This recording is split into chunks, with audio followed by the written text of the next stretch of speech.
Queridos irmãos, continuamos então este caminho nesses vídeos sobre a devoção ao Sagrado Coração de Jesus. Já falamos um pouco sobre o surgimento dessa espiritualidade, dessa devoção. No vídeo passado falamos um pouco o que de fato nós meditamos e pensamos quando olhamos para o Sagrado Coração de Jesus, o seu amor humano e divino por nós. E hoje queremos continuar dando este passo, entendendo o que então nós precisamos fazer diante desta devoção. São Bernardo tem uma frase onde ele diz que o amor com amor se paga. Portanto, se nós recebemos o amor de Deus em nós precisamos retribuir a este amor. Por isso, nós precisamos pedir a Deus a graça de amar com o coração dele.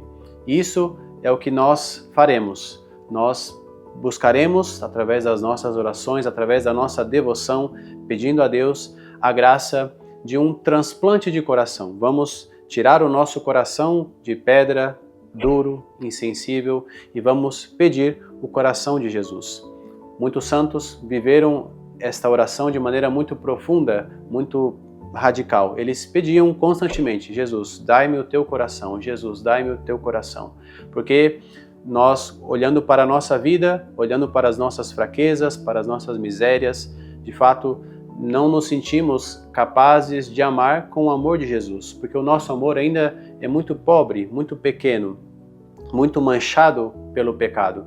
Por isso nós precisamos pedir um transplante de coração, precisamos pedir que Jesus coloque em nós o seu coração, para que nós possamos amar com o coração dele. E Santa Margarida Maria Alacoque, que foi uma das grandes difusoras dessa devoção, ela diz assim: é preciso que o divino coração de Jesus substitua de tal forma o nosso, de modo que só ele viva e atue em nós e por nós, que a sua vontade possa atuar absolutamente sem resistência da nossa parte.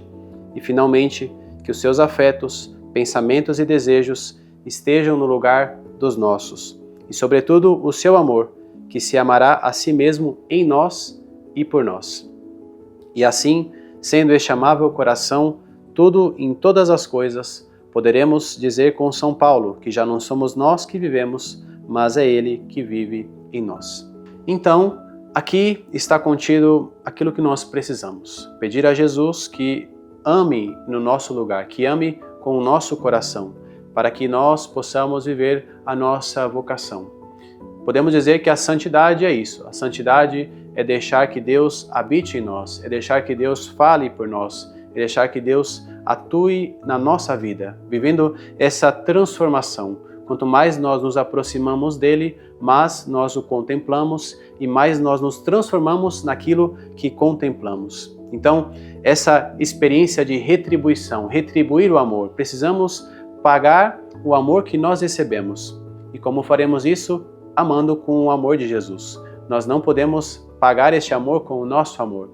É como aquela criança que vai dar um presente para o seu pai, mas ela compra o presente com o dinheiro do pai. Então, de onde veio esse presente? Do próprio pai. Mas o pai, quando recebe este presente da sua filha, do seu filho pequeno, ele sente o amor.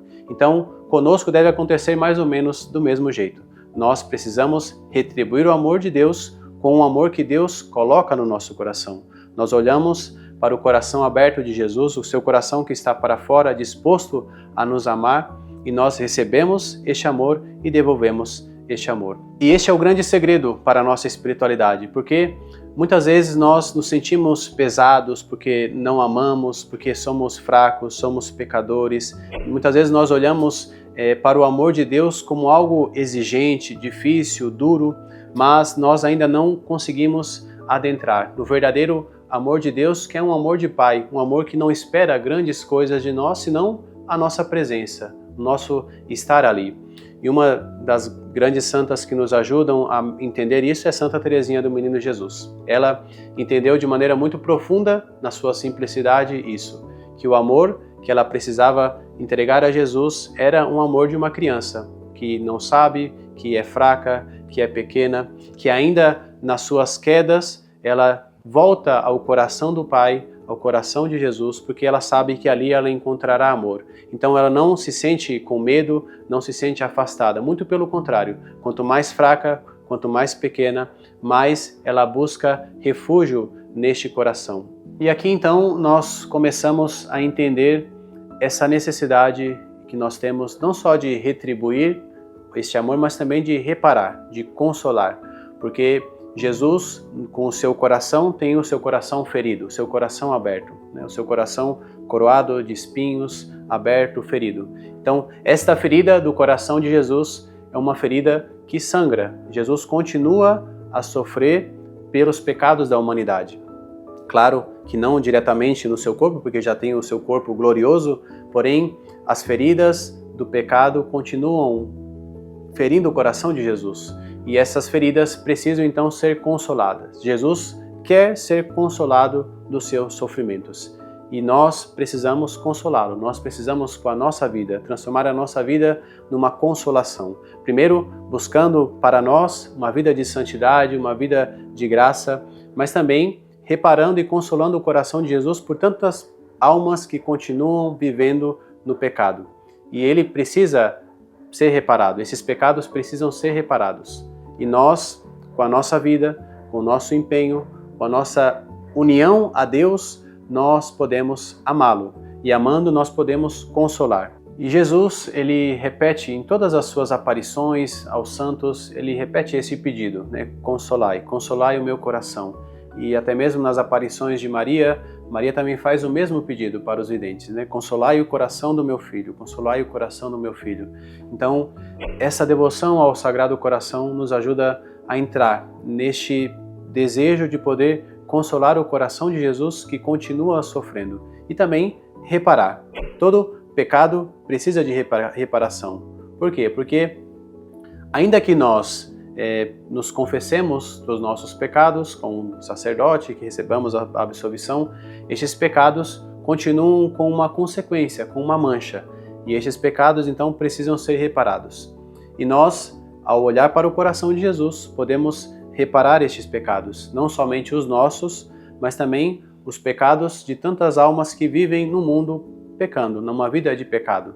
Então, a nossa vida pode transformar essas almas. Quantas graças nós podemos alcançar com a nossa devoção, com a nossa vida, com a nossa busca pela santidade. Quanto mais nós buscamos isso na nossa vida, mais almas serão salvas, mais almas serão alcançadas pela graça de Deus. E como nós podemos fazer isso? Nós podemos fazer isso assistindo à Sagrada Eucaristia. Existe uma grande devoção das primeiras sexta-feiras do mês, onde nós vamos, comungamos na intenção da reparação dos pecados. E existem muitas formas, muitas espiritualidades, momentos de oração que nos permitem viver esta reparação. Por isso o convite aqui também fica para isso, para que você possa buscar como você pode reparar, como você pode consolar o coração de Jesus que está sofrendo. Primeiro na sua vida, mas depois usando esses métodos de oração que a Igreja nos dá, graça tão grande da Eucaristia, de poder comungar na graça de Deus, de poder oferecer a nossa comunhão pelas almas que continuam no pecado, assistir à Santa Missa, adorar a Eucaristia, fazer as nossas pequenas ofertas, pequenas penitências do dia a dia que vêm sem que nós peçamos, Então nós podemos oferecer essas pequenas penitências em reparação ao Sagrado Coração de Jesus. Essa é a forma como nós podemos pagar este amor de Deus por nós. E quero terminar este vídeo lendo uma oração de Henry Newman, um grande bispo, que ele diz assim: Ó coração sacratíssimo e amorosíssimo de Jesus, estás escondido na Sagrada Eucaristia e continuas a bater por nós. Eu te adoro então com todo o meu melhor amor e temor, com o meu carinho fervoroso, com a minha vontade mais conquistada e resolvida. Ó meu Deus, quando tu te rebaixas a sofrer para que eu possa receber-te, para comer e beber a ti, e tu por um tempo fazes a tua morada dentro de mim. Ó, faça meu coração bater com o teu coração, purifica-o de todo o que é terreno, de tudo o que é orgulho e sensual, tudo o que é duro e cruel, de toda a perversidade, de toda a desordem, de todo amortecimento. Então, encha-o de ti, que nem os acontecimentos do dia, nem as circunstâncias do tempo possam ter o poder de perturbá-lo, mas que em teu amor e temor possa ter paz. Então, vamos juntos continuando este caminho. No próximo vídeo falaremos um pouco sobre o Sagrado Coração de Jesus e a nossa espiritualidade da Aliança de Misericórdia. Jesus, manso e humilde de coração, fazei o nosso coração semelhante ao vosso. Deus te abençoe.